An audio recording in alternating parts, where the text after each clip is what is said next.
iiminkana waxaan u yeedhayaa injineer Axmed Weli. السلام عليكم ورحمة الله وبركاته. waxaan doonayaa inaan aad iyo aad ugu mahad celiyo madaxda xisbiga halkan joogtay iyagu soo diyaar gareeyay kulankan soo diyaar gareeyay xafladan tacsida ah ay ugu direen dadkeenii ku geeriyooday wadankii sida khaladka u geeriyooday. waxa aan doonayaa inaan halkan laba tacsidood ka diro. mid waa taa dhalinyarada ku dhimatay sida khaladka ah gefka ah magarasa ee quursiga ah. waxa muuqata midna waa abwaankeeni weynaa محمد هدراوي محمد ورسم هدراوي labaduba midba hiil buu baahay midba hiil buu inooga baahay dhalinyaradu hiilka ay nooga baahantay waxa weeye inaan lagu ilaabin jeelasha in la xusuusnaado in la dilay oo khalad lagu dilay waa inaan xusuusnaano sida ay u dhinteen siday tahay waxa lagu dilay wadada marimaysaan aqliga bini aadanka uu qaadan karaa qofku hadduu fal dambiyeed ku jiro haddii uu magaraysa meherada u dhow yahay waxa cad in qofka lagu dilay wadada soo maraya waxa wax aqli bini aadan gala oo qof bini aadan uu qaadan kara baaha waxa marka taas ay ka muuqanaysaa xaqir uu qofkaasi xaqirayo nolosha bini aadanka oo aan agtiisa qiimo ku lahayn haddaba hiilka ay nooga baahan yihiin waxa weeye inaan lagaga hadhin halkii lagu xidhay inaan lagaga hadhin xabaashii la geliyay ee uu mudaharaadku sii socdo habeen iyo dharaar haddii lagaga hadho macnaheedu waxa weeye in loo xalaaleeyay inay iska haystaan in loo xalaaleeyay inay dadka iska dilaan waa haddii lagaga hadho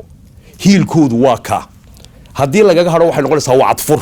in lagu wacd furay qofka bini aadanka ah xuquuqdiisa u dagaalamayay ee ku geeriyooday ee lagu xidhay marka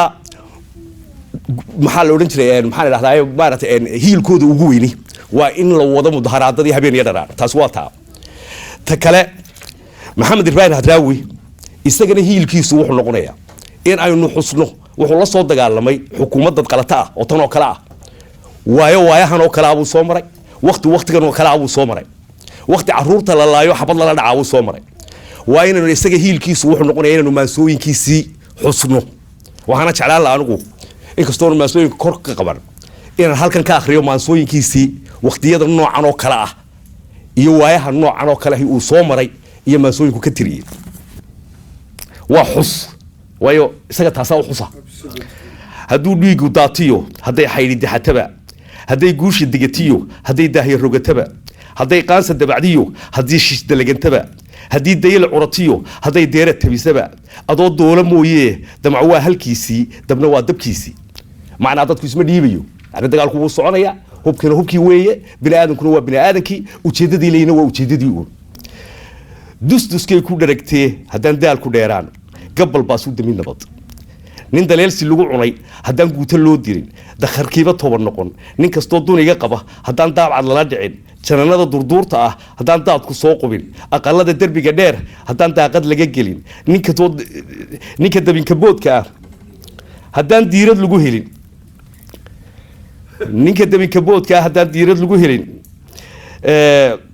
aqalada derbiga dheer ninka dabinka boodka ah haddaan diirad lagu helin lagu dhuman dalowyada haddaan shishka darajada dalacaada laga dhixin dal allay u kibirtay haddaan iilka lagu degin haddaan meydku duurkiyo dareemaha ka fara badan haddaan fiinta laga didin fadhigay ku daaqdee haddaan soorku dalandalin halka doollo laba maro haddaan raacda dabagelin dacfalaanka mahadiyo dardarsiga barwaaqada iyo doosha subaga leh haddaan laysku dacarayn inta daran inta u daran haddii duula lagu falin haddii aan deebta gumuciyo lagu guban dabkaan shido duhur la isla wada jiray haddaan guusha leeyidayn alla ilaahay docdayda gobolka dadweynuhu waxa muhiim ah in aynu xusuusino dadka oo dadku had iyo goor xusuusnaado dadka waxa lagu dilay wadada hamarina waas wax bini aadan aqligiisu qaadan karo oo aynu xusuusteena inay ka baxda aanay ahayn way wassalaamu calaykum wa rahmatullaahi wa barakaatuh